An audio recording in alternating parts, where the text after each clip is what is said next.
going to Australia to do a 3-month campaign, Yeah.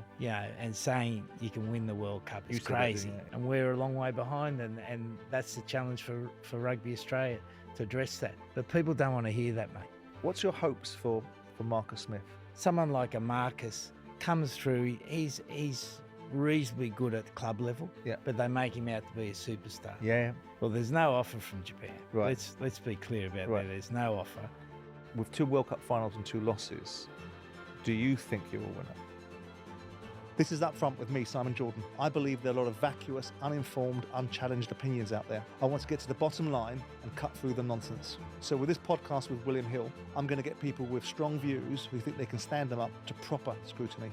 There's a good chance I might learn something along the way, and more importantly, so might you. Joining me in today's episode, one of the most recognisable coaches on the international rugby stage. Currently in his second spell back with Australia, he's a man well known here on these shores, winning multiple Six Nations titles and leading England to the 2019 World Cup final. Eddie Jones, welcome to Up Front. Hey, Simon. I'm good, mate. Listen, I have to say, in these conversations, what I always try to do is find some jeopardy, and we'll find some jeopardy naturally.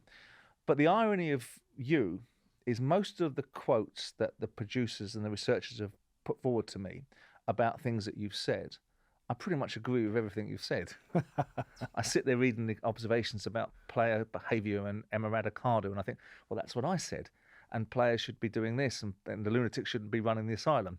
So we're going to find some accord, but we'll also find some jeopardy, I'm sure. I'm sure we will. Listen, mate, one of the first things that what I try to do is get under the bonnet of the person and understand what made them, what created them, where they came from, what their background was, what their motivations were. And it comes under the sort of moniker of what's your why? What created the Eddie Jones that's sitting across me now? What was your journey? So that's my first question. Well, I suppose it always goes back to your childhood. Yep. You know, I was Japanese mother, Yep. Australian father. Both had pretty tough lives. Yep. I've read that. Mother was probably one of the first Japanese to come to Australia. So I was a half Japanese, half Australian growing up in white Australia. That play into the experiences you had in life? Yeah. So I had to find a way to fit in. Yeah. And it was through sport. You know, I was a reasonable cricketer, reasonable rugby league and rugby union player. And then from that, I got the opportunity to coach. You talk about the multi-ethnicity background. Did racism play any part in some of the challenges that you had in life? It wasn't really racism as such. It was more, how can I fit in? How can I be one of the... Because when you're young, you want to be one of the boys. You know, you want to be in the group, clique. the clique. Yeah. So to do that, I had to be reasonably good at sport. And I wasn't, physically I didn't have any talents. I'm 5'8", not fast twitch. So then the only way I could be competitive was to be super competitive. Have a bit of a mouth, think about the game, really strategize about the game, and then that gave me an opportunity to coach further down the track.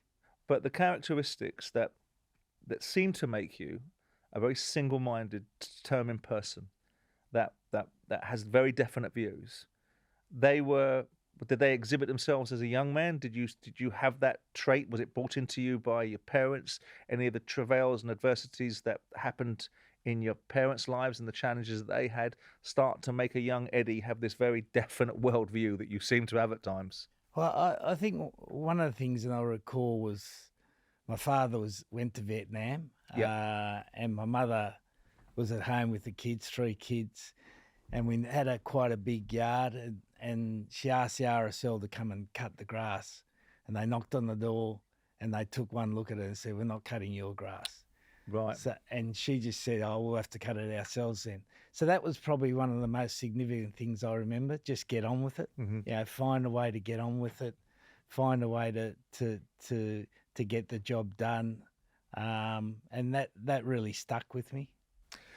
I got an observation here that when you were younger, you were playing cricket and you were playing rugby league at school, but that rugby union wasn't something you particularly entertained or had an empathy or a relationship with, due to it normally being paid by privileged private school boys, which this manifests itself later on, and we know in the England setup. Yeah, well, but is that something that's true? Yeah, well, rugby's always been, the game of the elite, hasn't it? In most countries, maybe not New Zealand and South Africa, but definitely England, Australia. Yeah, it's been the private school, public school boy, and when you're not from that background, rugby really wasn't your game, and we were forced to play it at school because we were rugby league. We were brought up playing rugby league. Then we went to a school that played rugby union, and we were this ragtag of Aboriginals, half breeds that could play rugby like no one's ever seen, and that forced the hand of people to pick us in various teams. And then as you get up, I always felt like we're not really part of this. We're just playing. And even today, I feel like that. Right. I don't really feel I'm part of the rugby family. I feel like I'm just an interloper there.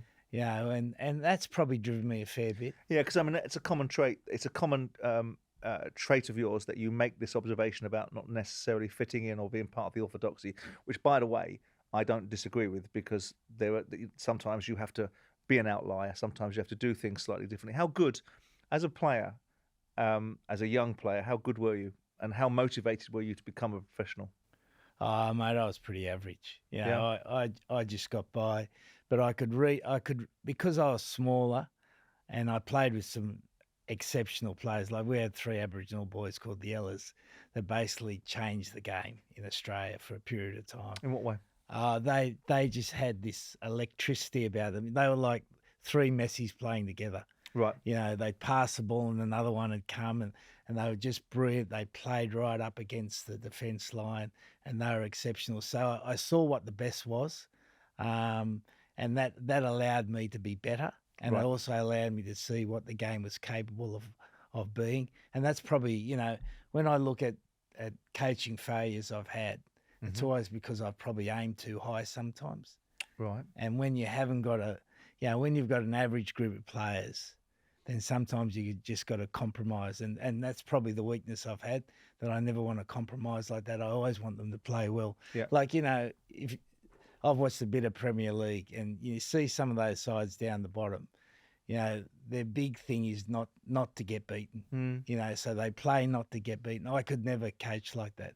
Right. Like, I've always one of the things I'd really love to have a go at is coaching a Premier League team where you just got to keep up. But because that's a challenge. Do you think that's wise? Not that coaching a Premier League side, but the idea of not being prepared to compromise, because life is always a series of compromises, and sometimes you have to cut your cloth accordingly, don't you?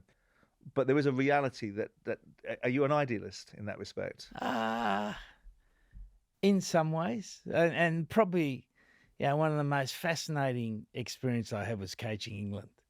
Coming and coaching England, and I had to play a completely different way. Almost the opposite of what I think the game should be played. But I found some beauty in that game. Right. Because the English generally in rugby have been really good at, and up until lately in cricket, they're always about containment, always about stopping the opposition to play. Yeah. Then we'll play. Similar in football, by the way. And then we'll play off the back of that. Right. And that was the way England played rugby, and we were able to do that really well. And then for a period, we were able to add this cut and thrust to it that made them such a good team. But then I wanted the team to play better than that. Mm-hmm. And that's when you get into trouble. And I'd rather fail doing that than settle for just the average. Yeah, no, I can see that. If you were just, as a coach, what kind of coach do you think you are? I think strategically I'm pretty good. I'm relatively good selector, although again I can fall in the trap of picking too much for potential rather than just sticking with what's there. And I had a coach called Bob Dwyer who won the 91 World Cup, and he always used to say, always pick a player who's going to be better than the player you got, and back that. And sometimes, in the short term or the long term? Well, in the medium term, I'd say. And sometimes, again, that can get you into trouble when you pick a talented young player like a Marcus Smith, where you try to bring that guy through, and you know you're going to have some ups and downs with him, but you know that if you stay there long enough, You're going to get the rewards. you're going to get the rewards Yeah. further down the track. I've got this inherent belief. I had an Australian coach work for my football team, and I had businesses in Australia. And without being sycophantic to you, I have this deep-seated admiration of an Antipodean outlook. I think it's an indomitable spirit. I think it's one of those characteristics where they're most of the time, there's always exceptions in every walk of life. There's a mentality of how do we achieve something rather than how do we be stopped at in terms of using an obstacle as an excuse rather than something you have to get over. Do you think there's a real difference in the makeup of a Southern Hemisphere mentality and a Northern Hemisphere mentality? I think it's been interesting going back to Australia because I've seen it change. Like my generation, we were all about we were part of the lucky country. It was a land of opportunity. Yep. You know, go out there and make your life. There's plenty of opportunity. And now I feel like Australia's a much more settled country, and people are more happy just to get along, Right. rather than that real let's go Edge, out, yeah. let's go out and get it, let's go and take this. And I think we've seen that in their sport a little bit over the last period of time. Because when I was talking to Warren, he was very this woke culture that seems to be invading our societies and making people have a very different view about participation medals and ultimately everyone's got to operate in a certain way and you can't put people under any kind of pressure because if they're put under pressure then we have to worry about the ramifications of their mental health, and resilience and fortitude doesn't seem to be priced into people's language in this day and age. We all have to be careful in how we operate. You've been described in the past as, I'm quoting here, enigmatic, abrasive, often sarcastic, occasionally domineering. When you hear that, do you recognize that? That's a perception that people have of you. Certain people, you might not value their opinions, but it's out there. Do you think that's a fair perception of you, and do you really care what other people think about you? Yeah, no, the older I get, the less I care about what people think. You know, when I look back when I was a young coach, I was so not obsessed, but worried about what people thought, whether I was any good. You know, I think there's that Stephen Jobs quote about, you know, when you die, the only thing that really matters is what you think you've done, rather than because you know, and I've been thinking about it a bit because obviously getting towards the end, it doesn't really matter what people think. It matters what you think. You know, I am what I am, and so when I hear that, I think there's some truth in that, but does it really matter? Like the only thing that really matters is how I treat people, you know, whether I'm coaching a team or how I treat people in the public. And that's the only thing I really, really care about. Warren Gatland's, a rival of yours, an admirer of yours as well, talked about against all odds sort of coaching methodology, thriving and surviving when he's back against the wall. You've in the past talked a lot, and you did at the beginning of this conversation, about being an outsider, and you also went on to talk about stereotypical coaching. I've always felt, and maybe I've enjoyed it too, that I've been a bit of an outsider because I'm not the stereotypical rugby coach. What's the stereotypical rugby coach? Well, I think generally being very conservative, going along with tradition, Conventional wisdom. Not being outside the sort of framework. I think, you know, and when I look back, you know, if I look back historically at my coaching, probably the best periods have been where I have been an out and out outsider, where I've gone to a place like England as an Australian, you know, and you go there and you're not part of the system and you're almost free in your thoughts. And I think the longer you stay in any place, the more almost constricted you get by the thoughts. Like if we were to do another session next week, then probably I'm going to think like you a little bit more. Right. Because you get affected by your environment. And I think I've always been best at coaching when I'm not affected by the environment. I just get on with it and I can see things more clearly for what they are. Yeah. Talking about the English game, did you relish being an outsider in the English game? Oh, I loved it, mate. It was one of the best experiences of my life. As an outsider, or the England job? Why?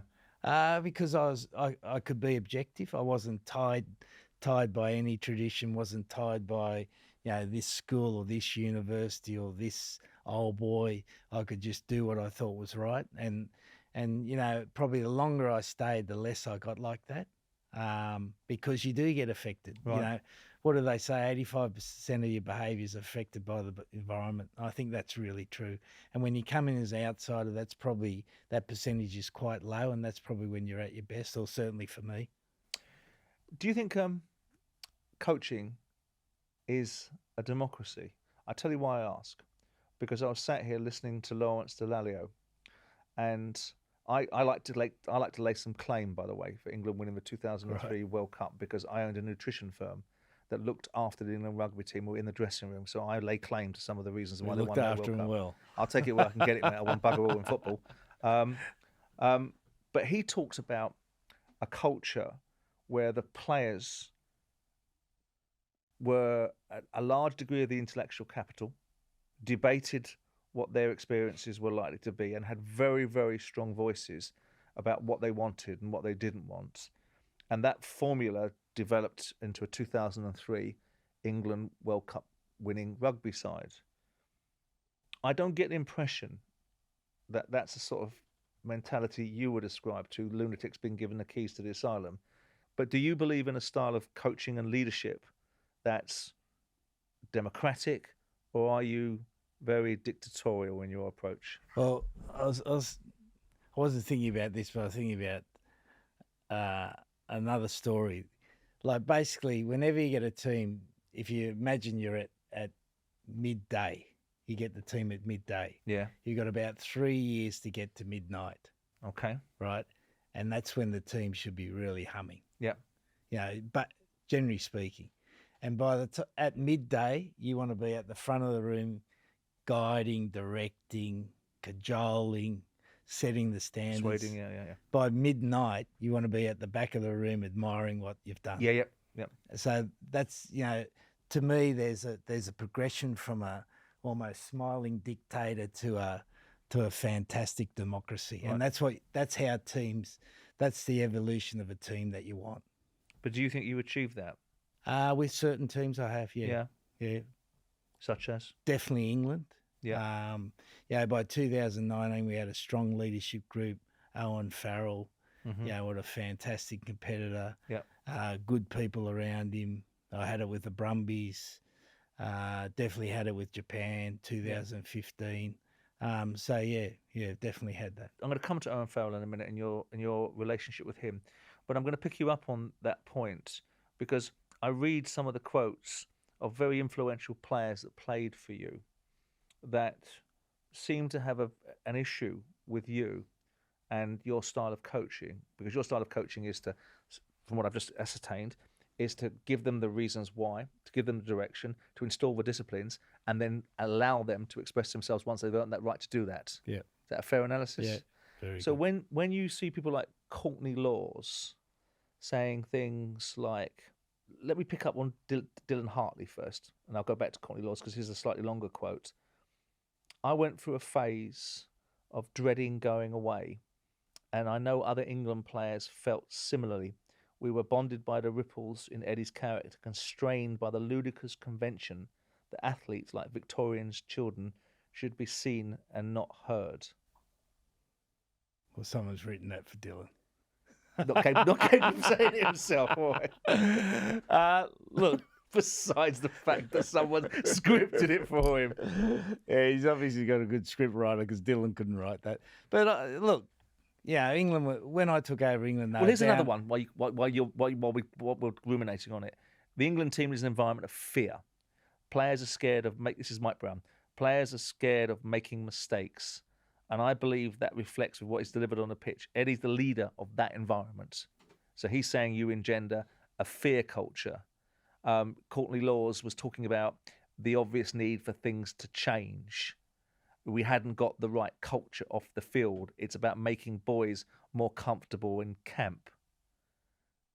So there's implicit and implied criticism there from these guys about a culture that your utopian culture is give them the reasons why, motivate them, install the disciplines, and then eventually land them at a point where they're men in their own right and they can make their own decisions and do the job that I can sit back and enjoy the fruits of my labour. But what do you make to these analyses, these observations on you? Well, Do you think they're fair? they can be fair.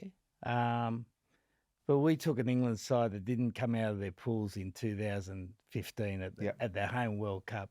Yep. They had 18 wins in a row, got to number one in the world in 2019. With all those things being bad, I don't think so. Yeah, no. and you know, some of that, obviously some of it can be true at times. You know, teams are absolutely dynamic, and you go through stages.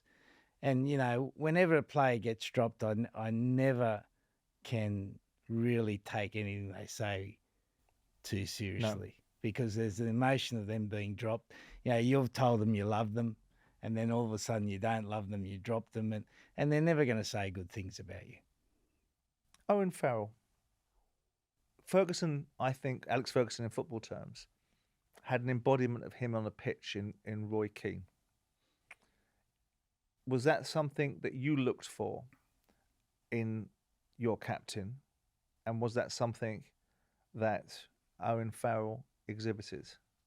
Yeah, definitely. And if you go back, you know, the first captain I made for England was Dylan, who was a bit of a larrikin.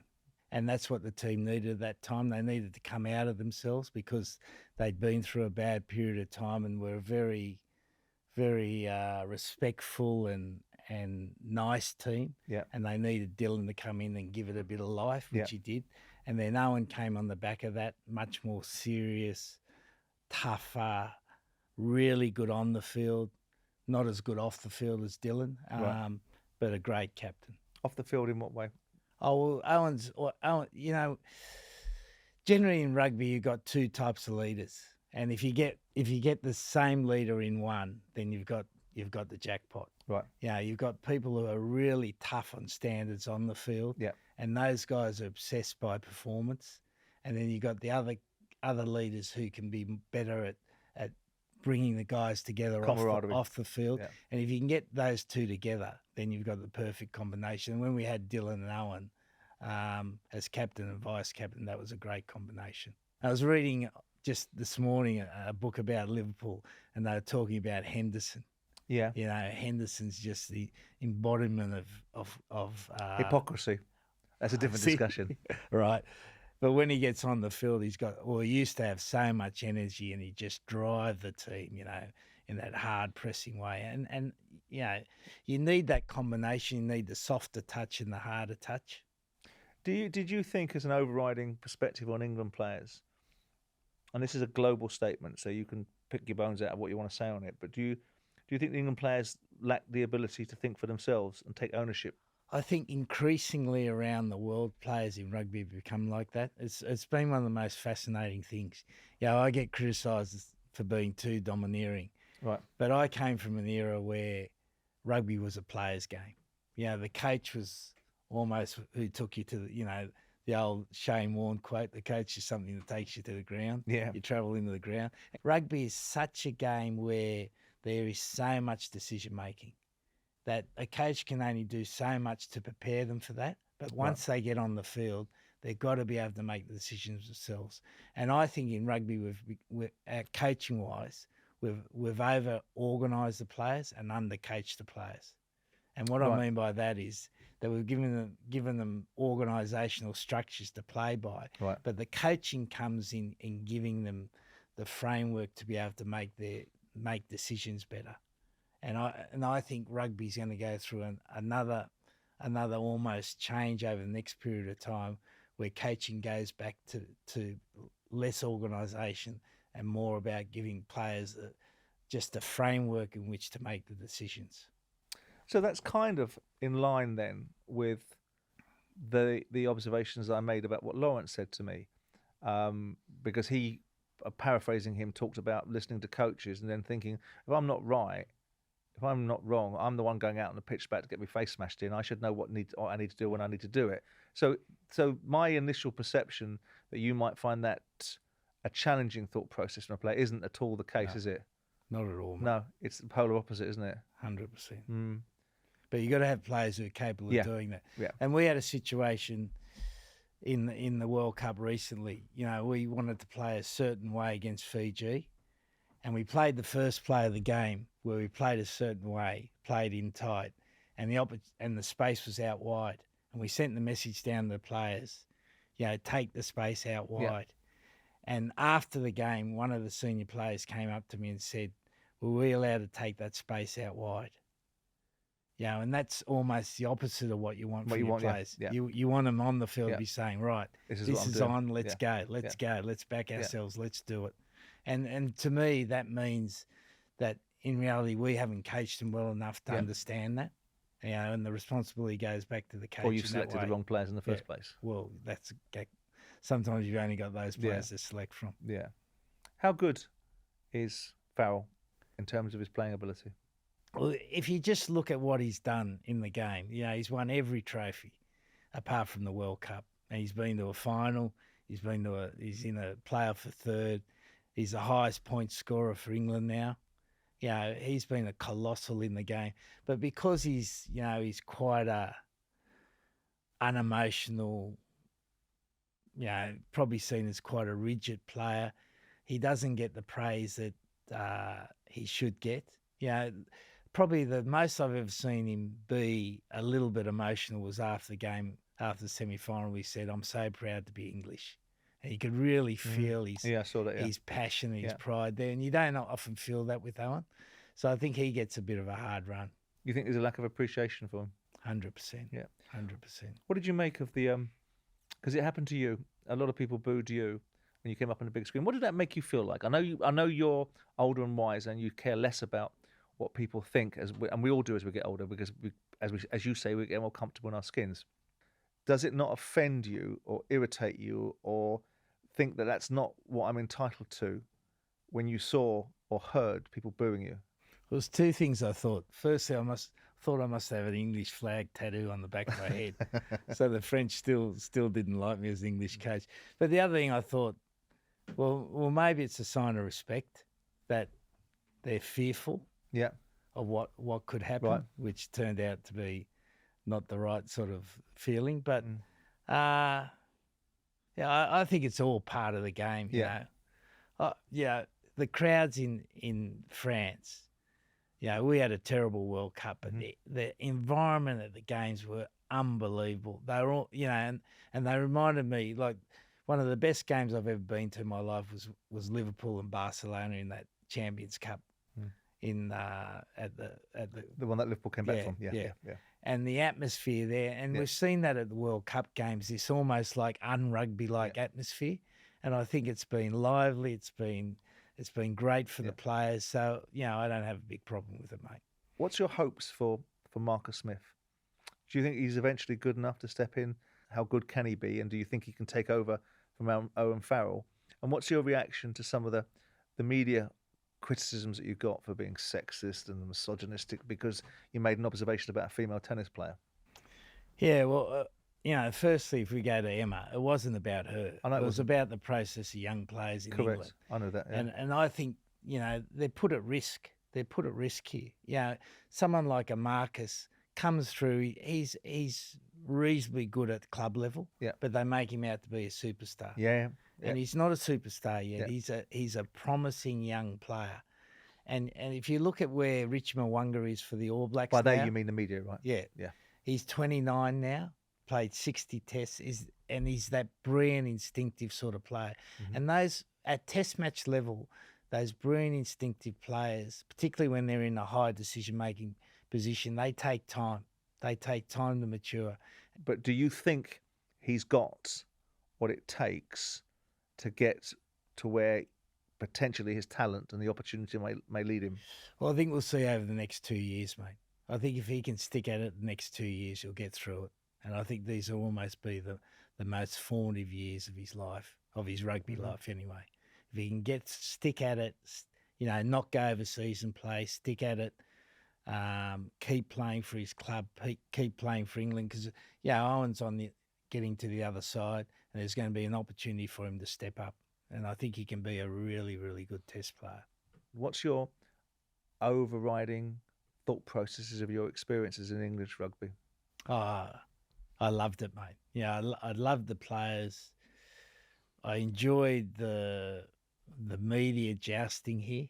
You know, because the media for rugby in England is probably the highest it is in the world, the most intense it is in the world. Is it? So yeah, they're always More than New beating Zealand? bigger than New Zealand, much Yeah. bigger, and they're always beating the drum about what they want. Yeah. And you know, there was a challenge to get a different story out, and so yeah, that was part of it. The players were fantastic. The premiership when I was here was robust, dynamic. So I've only got good memories, you know. And my only regret is I wasn't able to finish the job I started off. And in the end, I was probably not proven right, but I knew the team had to change to win the World Cup, this World Cup. Yeah. And there hasn't been enough change. And part of that is you get, you know, sometimes you get to a sticky period with a team where you've got your experienced players, you've got young players, and the young players just aren't consistent enough. And you get a little bit of gap in performance, and that's what we've seen with England. When you came to England, obviously the 2003 final, the loss in that, how much did that affect you? Not because it's England, but because it's in Australia. It's your country by dual ethnicity, but notwithstanding it's your country. Did that have a profound effect on you, losing that final? Well, I woke up last night reasonably early, and it's one of those things where you're looking at the ceiling, and I was thinking about post 2003. I had a couple of my worst coaching years, and now post 2019, it's been the same. And then I was trying to link it together. Why? And I think one of the reasons is post a World Cup final defeat. It's pretty gut wrenching. Gut wrenching, yeah. And I think what you tend to do is want to win more. And when you want to win more, you coach badly. You know, because your judgment's flawed. Well, yeah, you've just got to, and as I said, if I go back again to, midday, midnight, there's a process you've got to follow. And sometimes you might have some luck where you can circumvent that. Yeah, and I was thinking about if you're Manchester City, all you buy is Haaland, don't you? Yeah. And you jump 3 years straight away. But most of us can't do that. And so when I look back at 2003, I coached really badly for a couple of years, and probably I look back now, post 2019, I've done the same thing. Being absolutely as honest as I can with myself. Right. Expand upon that. Well, that I've been more focused about trying to win, trying to create a winning team, rather than just allowing the process to unfold. Because sometimes you can't hurry. But you're in the business of winning, mate, aren't you? Yeah, I know. But sometimes you can't hurry that up. You've got to let that evolve. Like going to Australia to do a 3-month campaign. Yeah. And saying you can win the World Cup is crazy. It's yeah. crazy. Why'd you say that? Because you've got to set some hope, and you've got to get people to. But you're setting yourself up for a fall, aren't you? But that's all right. I can handle that. Right. Yeah, I'm not too worried about myself here. But what I wanted to do was build the players up and make them think they could do something special. And if you can get people to think they can do something special, you've got a chance of doing something special. The flip side of that is that you create a culture around players that, like you said to me earlier on, that's a contradiction, Eddie, because you talked to me about... There's a contradiction in everything. Yeah, about the fact that you wanted to play in a certain way and that you weren't prepared to compromise, and sometimes you that was to your own detriment. You had a belief system, yet you're creating a myth. You're creating a myth that you think is an opportunity to shoot for the stars. But is it not potentially a culture where you're going to be fraught with disappointment and perhaps take the players on a disappointing journey? Because the shellacking that you have taken from the Australian public about the performance in the most recent tournament, we're jumping ahead, I'm going to go back to England again in a second, has put you in a way of a little bit of a shitstorm in terms of, I saw observations from journalists that saying the last Australian in Australia that thinks Eddie Jones should still be the coach turned the light out on the way out and sort of stuff like that. And it creates that That can't be a great feeling to be around, and it can't be a great feeling for the players to be around. Yeah. Or do you think it breeds the ability to overcome adversity in the future? Well, what I do think, and I think what you're saying is right, but I'm also saying that, well, not saying I know, that the basis of this team that we've just taken to the World Cup, if they keep working hard, if they keep working with the determination that they've shown at this World Cup and keep showing up, they're going to be a bloody good team. And in 4 years' time, they'll be a team. If they add a couple of players here and there, they'll be a team capable of winning the World Cup. Because I think in a lot of times, every team that I've had, you go through at some stage, you go through what we've been through at the World Cup. Now, it can be a mini version of it or it can be extended version of it, but you've got to go through some pain. And sometimes, and again, this is a bit of a contradiction, but sometimes you got to go looking for the pain, because the pain will always find you. And sometimes when you go looking for the pain, you find it. That gives you an opportunity to be able to cope with the pain.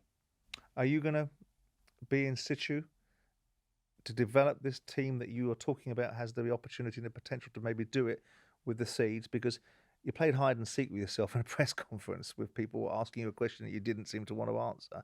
And obviously the observations were about linking you to the Japan team. Do you, and don't give me, I'm going to be in Australia, mate. Are you going to be running this side? Do you anticipate, unless someone takes you out, that you are going to be the person that runs this Australian side and brings it back to some sort of level of standards that we would expect of an Australian side? Well, if we think that we can keep doing the same thing and get different results, the answer is no.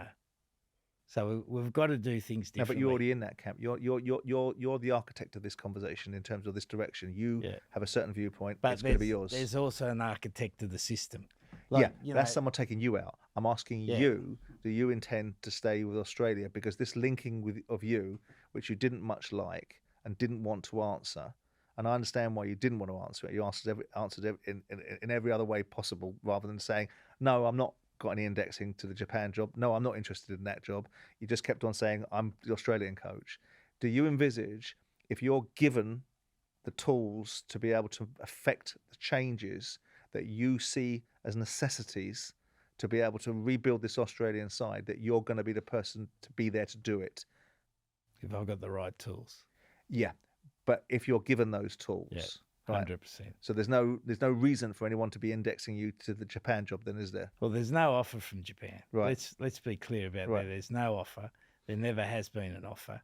So where did it come from then? Well, I'm always connected to Japan. I've got a Japanese wife. I'm half Japanese. I've coached Japan. The president happens to be a close personal friend of mine who I catch up to regularly. I work with him. I've worked with him for 30 years. So, there's always been this implication, because he's become president, he'd want me as a coach. Mm-hmm. So then there's been the rumours fly around, but there's been no job offer. There's been nothing at all. My commitment is to Australia, but Australia's got to be committed to me. Of course. Yeah. Of course. But as far as that conversation is concerned, that's where it is. And do you expect to be given the tools that you require to be able to facilitate the solutions that you envisage or the outcomes? Well, Simon, you've been an owner, right? So I come in, I say, right, for us to be here and to go here, we need this amount of money. But you'd have said that to me before you got the job, right? Yeah. And I've so said I would have known what you were going to do. And if I didn't like it, I'd have said no thanks. But as an owner, that sometimes the circumstances change, right? Yeah. And contradiction's a big part of all of this. Yeah. So the Australian Rugby Union knows what they got to do. Yeah. I know what they got to do. And now it's a matter of whether we can meet. But as far as you taking the job, you were very clear and unequivocal in what your expectations were. Clear. And they were very clear and explicit in their understanding. Yeah. So unless they're going to pivot, right, then you're going to be coaching Australia, because they're going to give you the tools that they need, that you need, more importantly. That's a very good summary. Good. Go back to England. You come in to the England job on the back of a disappointing home World Cup. Did you look at that as a real opportunity? I think certain people thought it was a coup to get you, maybe not your mate Clive Woodward, but lots of other people thought it. What did you think of the opportunity? What was it about England, you coming in at that point, probably at one of their lowest points for a period of time, that really attracted you to the opportunity? Yeah, it was a funny situation. I just coached Japan, and I'd re-signed for Japan for another 4 years, and decided I couldn't do it. Why? Because I felt like I'd given everything I had for those 4 years, and I couldn't give them any more. So did you re-sign for 4 years? Then I cut it just before the World Cup. I asked them to get out of it, and I signed for the Stormers in South Africa because I wanted to do something different. And this is probably a bit of my contrary nature, that I wanted to go to South Africa because no Australian coach has ever won anything in South Africa. Okay. So I went to probably one of the best teams. Like, it'd be like Manchester United now, going to Manchester United. You know, rich history, winning but not winning now. Great city, Cape Town, obviously, so there's some advantages there.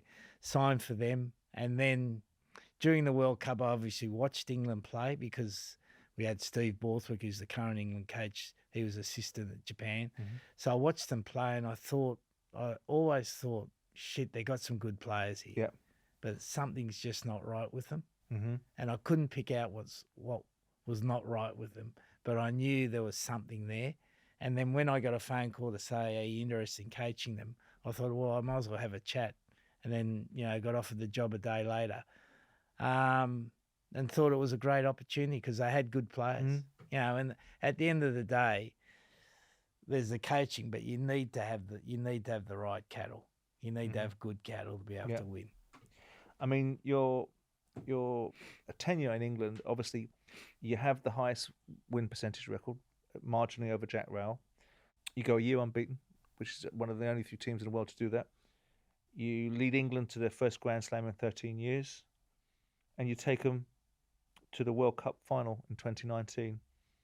But in the semi-final, you produce a result that is the stuff of legend in some people's minds, and there's all this backstory of you going in there with a samurai sword and cutting melons in half or whatever it was.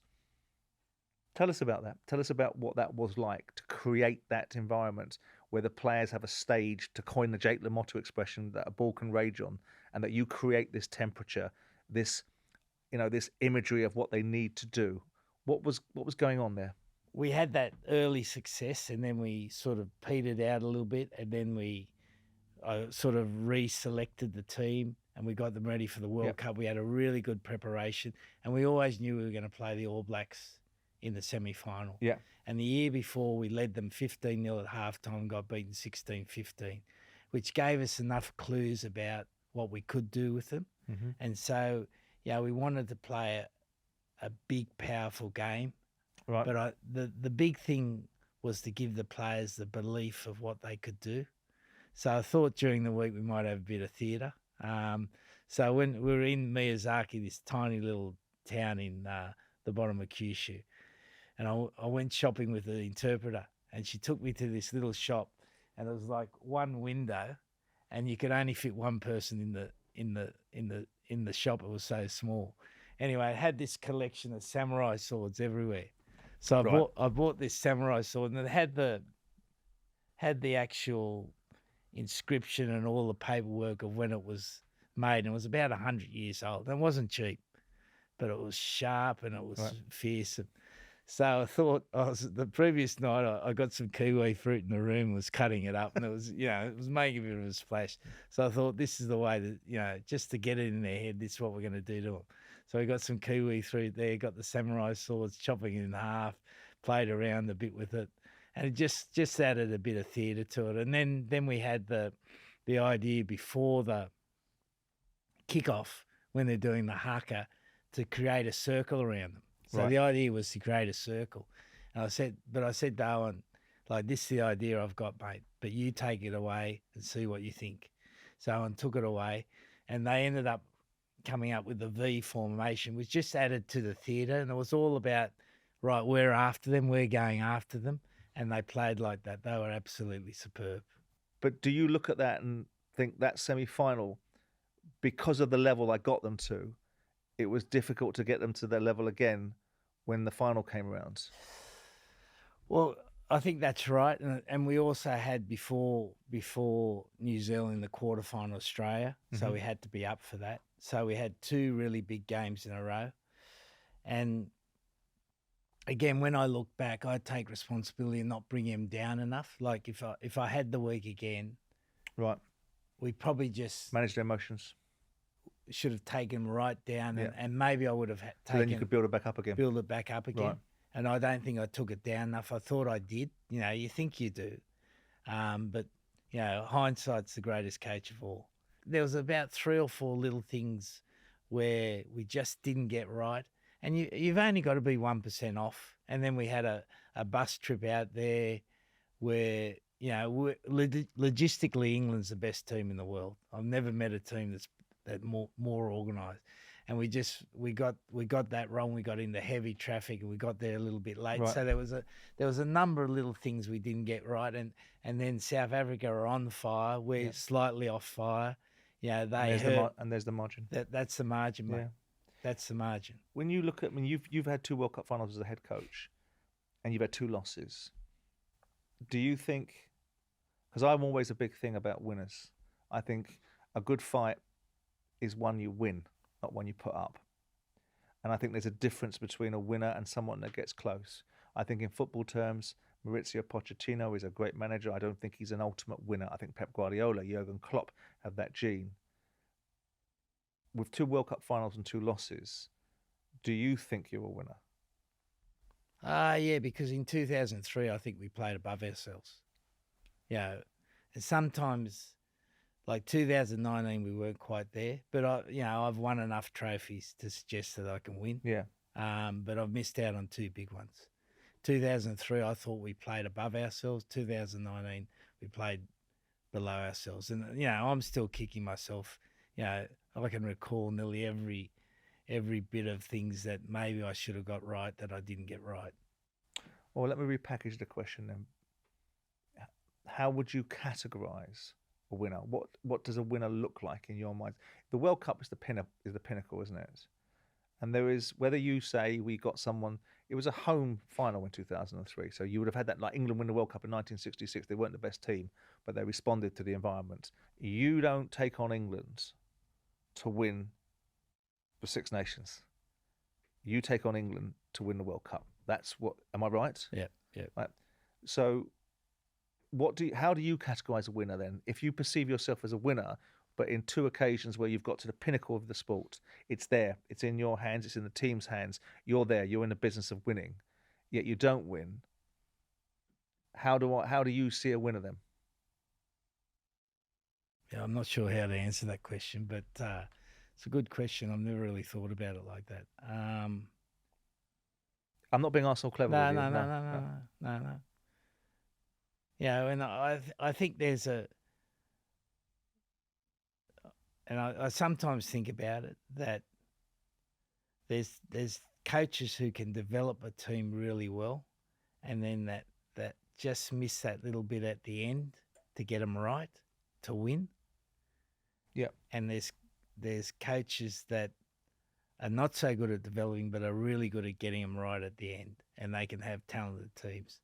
And I think, you know, at World Cup level, I haven't been able to get the win, but at other levels, I have. Does that make me? I don't think it's binary. I don't think you're a loser. It's not a choice between 2 ends of the spectrum. Yeah, but look, I reckon in the 2019 World Cup, I definitely wasn't as sharp as I could have been. Right. You know, and I take responsibility for that. How did you take the decision for England to sack you? Oh, I think it was right, mate. In the end, I had a pretty fair go. It was always going to be a difficult job. You know, the easiest thing for me would have been after 6 years to walk away with an impeccable record. Yeah. But I wanted to try to do it. And I knew it was going to be difficult because I had to transition the side. And the longer I was in the job, the more pressure there was to win well. With a certain style. Yeah, I remember we you know. But you don't care about that background noise, though, do you? But the players do. Right. And you got to take that into consideration. Yeah. And the more your players get hammered media-wise, you've got to look after them. And they listen to it. And I think the reality is, and it's the same in football, I reckon, the more you win, the more you got to win well. It's not good enough just to win. Yeah. You got to win well. What do you think to that? I mean, I think winning is winning.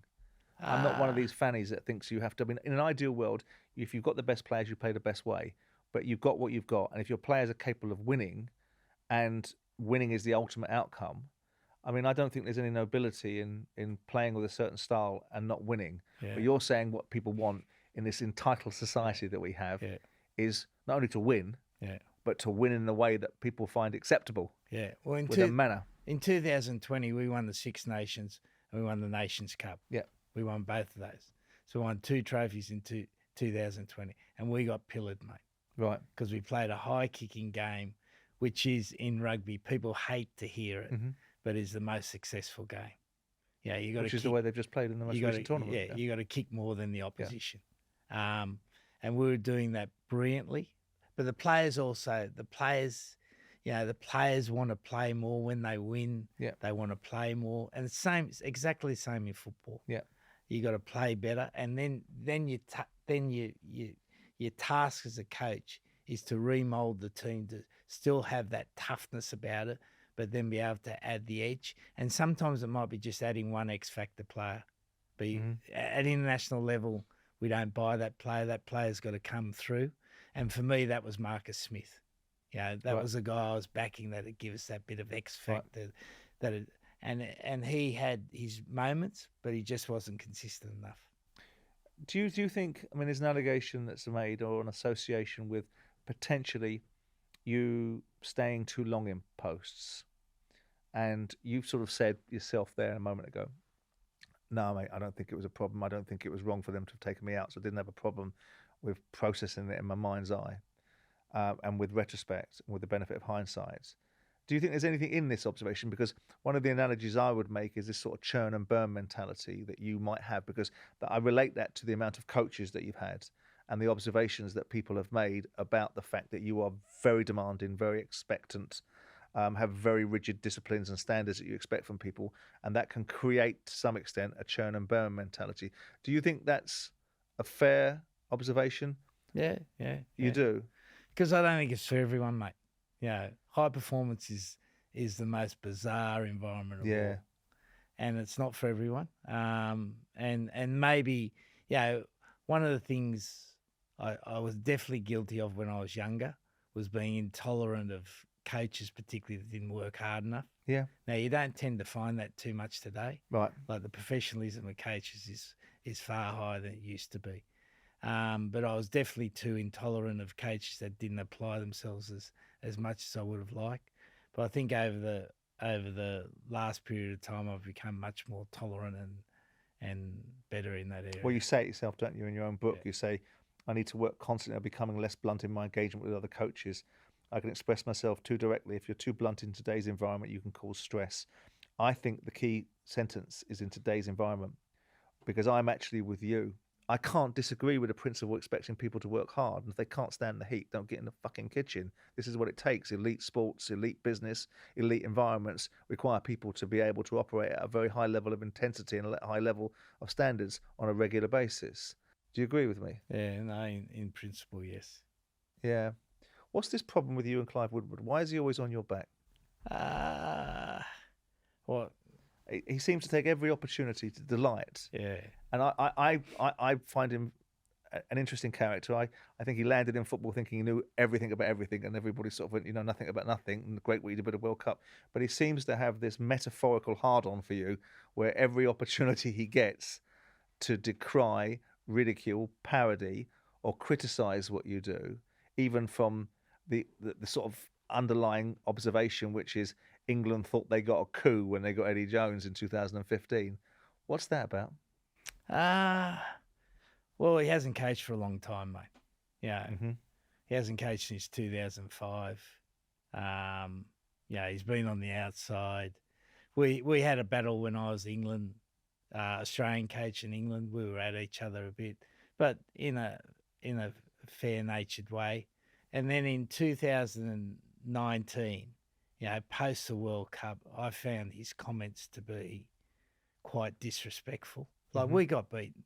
Like, I accept that, and I got some things wrong.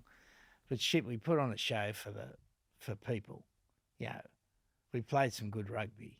And, yeah, we can be criticised for not winning the World Cup final. But we didn't deserve to be criticised as much as he. And then he went behind my back to the CEO to try to get a position in the football union. Right. And I told him where to go, basically. And since then, he's been on my case. Right. So who cares, mate? We'll go back to Clive in a second because he comments on the Borthwick regime and the fear culture. Do you think there's any truth in the cultural observations about you creating a culture of fear within the confines of the England rugby setup? Well, I think, generally any sort of culture, it's a balance between support and challenge. Yeah. And challenge can be seen as fear. But I think we got the balance right most of the time. Like, there could have been times where it could have been one way or the other, and you always, as a coach, you're always looking to get that balance right. Yeah. And it changes all the time. It's dynamic. I'd struggle to agree with that observation. Do you think you've got that balance wrong at times? Definitely got it wrong, mate. Definitely got it wrong. But I think on the balance, I've got it right. Because I'm reading a quote here that some people would say was disrespectful. I don't think it is, but that's my position. But I want to hear your position. This is an exchange between you and Marlon Yard, where you say, "How you feeling, mate?" And he says, "Oh, I'm a bit tired." Fuck off, mate. If you're tired, fuck off. I don't want tired players here. I kind of think that's like, my view on that is, I've got a problem. I've got enough problems of my own. I don't need yours. What I want is people to lift me up, not drag me down. But what's your version behind that nice little quote that I brought out that someone's put on my little pad to read to you? Well, it's probably true. Right. I remember I nicknamed him the Fox. Right. Because he used to go missing with the foxes in the bush at training sometimes. Right. He just didn't work hard enough. Is that a sort of interaction that you'd have with players on a frequent basis if they didn't tell you something that you wanted to hear? Well, that's a one-off conversation. Yeah, no, I'm asking that. And then there would be other examples of conversations saying, right, I've had a look at your well-being today. You look a bit tired, so you better have a rest today. Yeah. So, no one's treated equally. I think I treat people individually how they need to be treated. And I think, again, on the surface or in the balance, I'd get most of that right, but I'd certainly got some of them wrong, like you do. For each player, you're trying to pick up what do they need at that time. It's not what I need, it's what do they need to be better. Yeah. Yeah, because what you're always trying to deal with every player is their fear. What are they frightened of? What is the player frightened of? And how do you eliminate that? And how you eliminate that? How do you make them stronger about that? And some players are frightened about being their best. There's a lot of players that are frightened, and sometimes you've got to give them a way to be more confident, find belief in themselves. And with Marlon Yard, he's a good example that for a couple of years we got some really good rugby out of him. Yeah. Steve Borthwick, when he took over the job, and I want to see what your reaction to this quote is. When I looked at the team in the autumn, when I got all the data for the team, we weren't good at anything. Now, that's kind of throwing a great big custard pie in your direction, isn't it? Because that's your team, that's your culture, that's your outlook, that's your data that he's looking at. What do you make to that? Oh, he's right. Yeah, that was when we were trying to remodel the team, trying to find a better way. Brought Marcus into the team, tried to change the team up, brought some young players in. But that's not good, Eddie, is it? No. You can't have a fucking summation. You can't have a summation at the England coach. You're managing one of the elite jobs, and they're good at nothing. But sometimes you go through that, mate. Are you saying it's just a matter of timing? Yeah, to get to where you need to go. There's not a team, again, that I don't think I've had that hasn't been like that at some stage. So are you really saying to me that you have to accept regression is the price of progression? Not always, but sometimes, definitely. In the big jobs, you can't get away with that in the big jobs, can you? You can't take... The next guy that comes into Man City for football parlance can't turn around to me and say, well, in order for us to maintain the standards that Pep Guardiola put into place, everyone's got a price into the thinking. We're going to go backwards a few steps for a while. Yeah, but Man City can say, I want this player, I want this Oh, player, I all right, want they're this not player. fucking Man City Right. then, right? Someone else that's Right. doing really well that doesn't have all the Middle Eastern Right. money behind them. So Manchester United can't do that. Financial fair play Right. governs these guys. They've still got to behave in a certain way. And that's one of the differences at international rugby. Like sometimes you can go backwards a little bit to go forwards. Right. And you have to accept that's part of the case. And if it goes on for too long, you don't stay there. No. And if True. you get out of it, like, you know, if you go back to autumn, we beat Argentina in the first game, and I'm probably still the England coach. Yeah. Like, that's the reality. Yeah. Yeah, and we get beaten by a point or something, whatever it was. Yeah, and so these are the fine margins we're talking to. But what he's saying is 100% right, and I don't disagree with that we were trying to find a new way to play for the team. Mm-hmm. And at international level, that's sometimes difficult. What do you make of what Borthwick's done so far? Well, he's just wound back the clock and done it really well. Yeah. Really well. But he's got old team, played old England rugby, and they've played it really well. And he's done well. So what do you think his challenge is? Because ultimately that's, by your logic, that's got to change because that's not going to last very long. Well, I think they've got to a semi-final. Yeah. They've probably got maybe, I don't know, you look at that squad and probably there's a third of that squad's going to drop out now. And so the big challenge for Steve now is to regenerate. And are the younger players coming through in England? And that's not something he controls. It's back to that quote. I remember Arsene Wenger.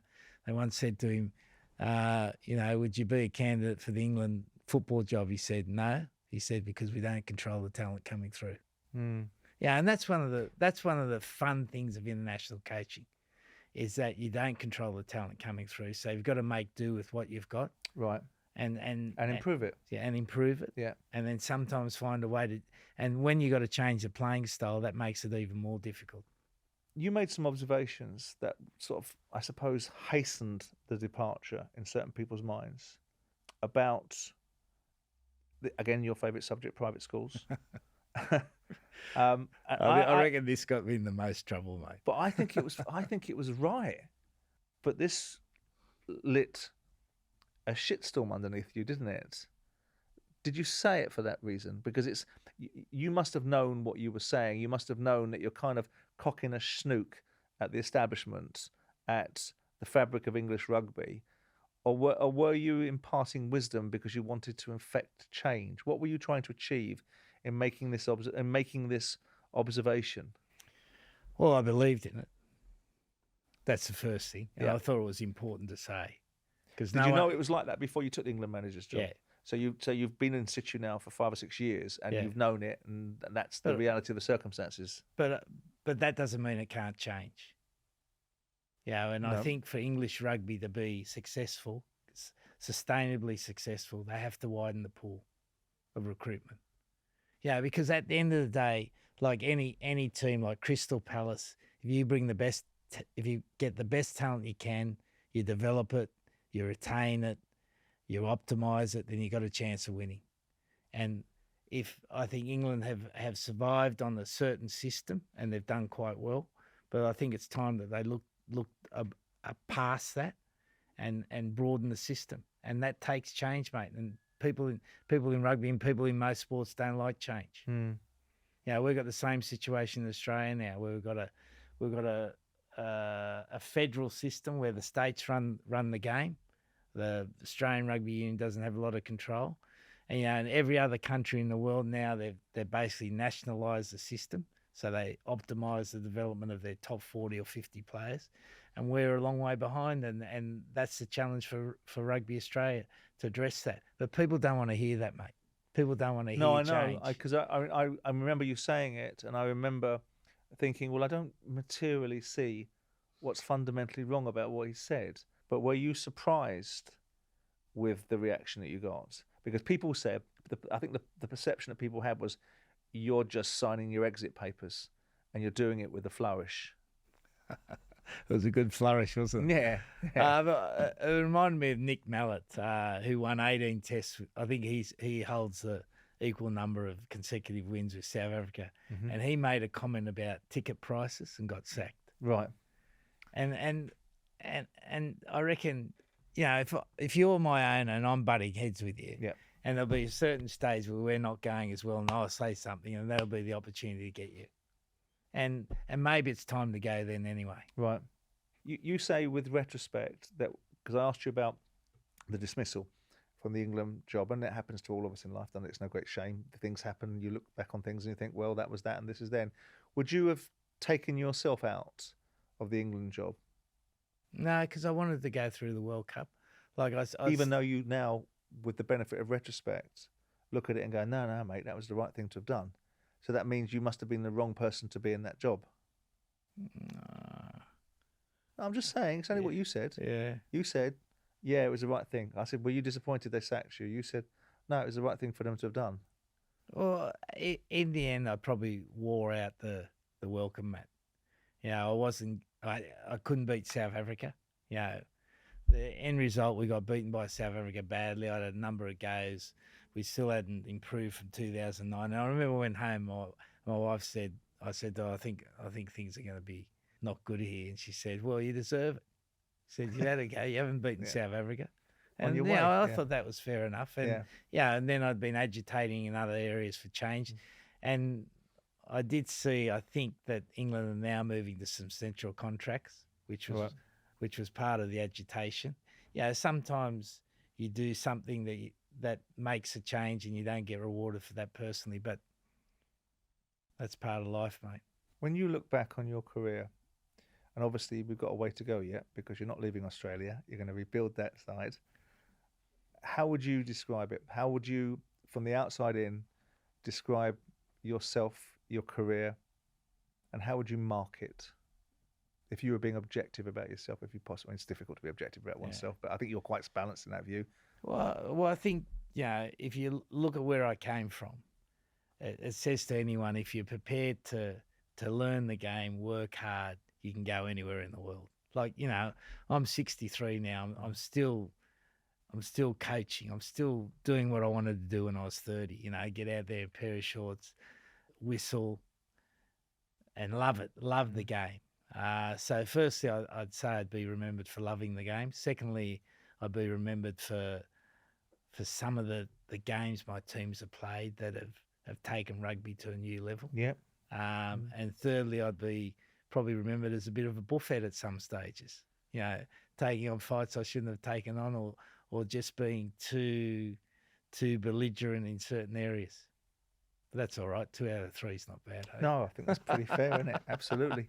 Do you think you're misunderstood? Do you think people get you? Do you think they realise that sometimes you're inhabiting a role and a personality to be able to achieve an outcome, whether it's playing hide and seek with the media, or whether it's stoking the bear, or whether it's ignoring background noise from those that are your detractors like the Woodwards of the world?